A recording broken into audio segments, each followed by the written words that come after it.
চুলের প্রাণ হারিয়ে যাচ্ছে, চুল রুক্ষ শুষ্ক হয়ে যাচ্ছে, চুল ড্যামেজ হয়ে যাচ্ছে, আগা ফাটার সমস্যা হচ্ছে, চুল পড়া বেড়ে গেছে, চুলের স্ক্যাল্পে খুশকি হচ্ছে, তাহলে এই ভিডিওটি আপনার জন্য। বিসমিল্লাহির রহমানির রহিম। আসসালামু আলাইকুম। আশা করি যে যেখানে আছেন আল্লাহ তাআলার অশেষ রহমতে অনেক অনেক ভালো আছেন। আজকে আপনাদের সাথে শেয়ার করব ঢ্যাঁড়স দিয়ে চুলের যত্ন। এই ঢ্যাঁড়স দিয়ে আজকে এমন একটা রেমেডি তৈরি করব যেটা দিয়ে চুল যে কোনো সমস্যার সমাধান করতে সহযোগিতা করবে। এই ঢ্যাঁড়স চুলের আগা ফাটার সমস্যা দূর করবে, চুল ড্যামেজ রিপেয়ার করবে, চুল সিল্কি করবে, চুলের প্রাণ ফিরিয়ে আনবে, যেটাকে সহজ ভাষায় বলা যায়। তো প্রথমেই ঢ্যাঁড়সগুলোকে ভালো করে ধুয়ে তারপরে ছোটো ছোটো করে কেটে নিয়েছি। ভিডিওতে নিশ্চয়ই দেখতে পেরেছেন। এখন আমি একটা হাঁড়ির মধ্যে এই ঢ্যাঁড়সের টুকরোগুলোকে নিয়ে নিয়েছি। এখানে আমি প্রায় 10-12টা ঢ্যাঁড়স কিন্তু কেটে নিয়েছি। তো আপনি আপনার প্রয়োজন মতো কম বেশি করে নিতে পারেন। এরপরে এইখানে আমি প্রায় 2 থেকে 3 কাপ পানি দিয়ে দিয়েছি, নর্মাল পানি। এরপর দিয়ে দিচ্ছি চাল। এখানে আমি ভাতের চাল দিয়েছি 2 টেবিল চামচ পরিমাণে। তো এইখানে অবশ্যই আমি যে উপকরণগুলোকে দিয়েছি সেগুলো অবশ্যই ব্যবহার করার চেষ্টা করবেন। এখন দিয়ে দিচ্ছি 1 টেবিল চামচ পরিমাণে মেথি। এখন দিয়ে দিচ্ছি এখানে লবঙ্গ। এখানে 6 থেকে 7টি লবঙ্গ ব্যবহার করেছি। এখন এই সবগুলো উপকরণ একসাথে মিশিয়ে নিচ্ছি। মিশিয়ে নেওয়ার পর এখন আমি এটাকে চুলায় বসিয়ে দেব। চুলায় বসিয়ে এটাকে 10 মিনিটের মতো জাল করে নিতে হবে।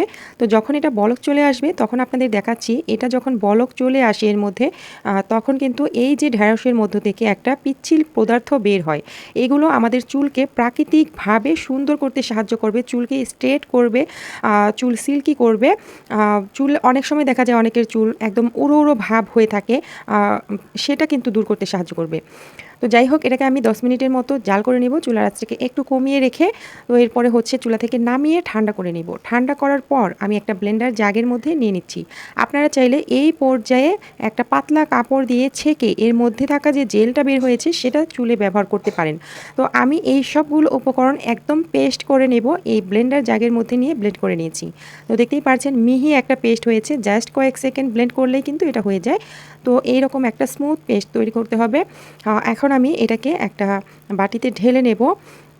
তো সপ্তাহে 2 দিন যদি এই যে ঢ্যাঁড়স দিয়ে রেমেডি এটা তৈরি করে, মানে হেয়ার প্যাক বা হেয়ার মাস্ক যেটাই বলেন না কেন, এটা যদি তৈরি করে সপ্তাহে 2 দিন ব্যবহার করতে পারেন তাহলে কিন্তু অনেক ভালো রেজাল্ট পাবেন। তো এরপর এখানে আমি দিয়ে দিচ্ছি তেল। এটা আমার ঘরে তৈরি করা 100% কার্যকরী অর্গানিক তেল। এটা চুলের জন্য অনেক অনেক ভালো। তো এটাকে আমি এখানে কিছুটা দিয়ে দিয়েছি, দিয়ে মিশিয়ে নিচ্ছি। আপনারা চাইলে নারকেল তেল, অলিভ অয়েল, আপনারা যে তেলটা ব্যবহার করেন সেটাই দিতে পারবেন, এটা কোনো সমস্যা হবে না। তো নারকেল তেল দেওয়ার চেষ্টা করবেন অথবা অলিভ অয়েল দিয়ে আমি খুব ভালোভাবে মিশিয়ে তারপরে চুলের মধ্যে ব্যবহার করছি। আমি আমার ছেলের চুলে দিয়ে দেখাচ্ছি। আপনারা একদম চুলের গোড়া থেকে আগা পর্যন্ত সুন্দরভাবে লাগিয়ে দিবেন, এইভাবে করে দিয়ে তারপরে হচ্ছে কমপক্ষে 1 থেকে 2 ঘন্টা, কমপক্ষে 1 ঘন্টা এটা রাখার চেষ্টা করবেন চুলের মধ্যে। তো 1 থেকে 2 ঘন্টা রাখতে পারেন, রেখে নর্মাল পানি দিয়ে খুব ভালোভাবে ধুয়ে নিতে হবে। এটা চাইলে শ্যাম্পু করতে পারেন অথবা শ্যাম্পু না করলে হবে, পরের দিন শ্যাম্পু করে ফেলবেন। তো এটা যদি নিয়মিত ব্যবহার করেন এত ভালো একটা রেজাল্ট পাওয়া যায়, আপনারা বাসায় ব্যবহার করলেই বুঝতে পারবেন। অনেকের আছেন কিন্তু স্কিনে অথবা চুলে অনেক কিছু শ্যুট করে না, তাদের জন্য একটা টিপস দিয়ে দিচ্ছি। এইরকম তৈরি করে প্রথমে হাতের মধ্যে একটু লাগিয়ে 5 থেকে 10 মিনিট রেখে দিবেন। যদি মনে হয় যে কোনো রকম সমস্যা হচ্ছে না, তাহলে বুঝবেন যে এটা আপনার চুল অথবা স্কিনের জন্য কোনো রকম ক্ষতিকারক না। তো এটা যেহেতু একদম প্রাকৃতিকভাবে তৈরি, প্রাকৃতিক উপাদান দিয়ে, এটা কোনো রকম সাইড এফেক্ট নেই। তারপরেও কিন্তু অনেকের দেখা যায় অনেক জিনিসই শ্যুট করে না, অ্যালার্জির সমস্যা থাকে, তারা এইভাবে অবশ্যই টেস্ট করে নেবেন, এতে করে অনেকটা উপকৃত হবেন। আশা করি আজকের ভিডিও একটু হলেও ভালো লেগেছে। আজকের মতো বিদায় নিয়ে নিচ্ছি। সবাই অনেক অনেক ভালো থাকবেন, সুস্থ থাকবেন। এতক্ষণ সাথে থাকার জন্য অসংখ্য ধন্যবাদ। আল্লাহ হাফিজ।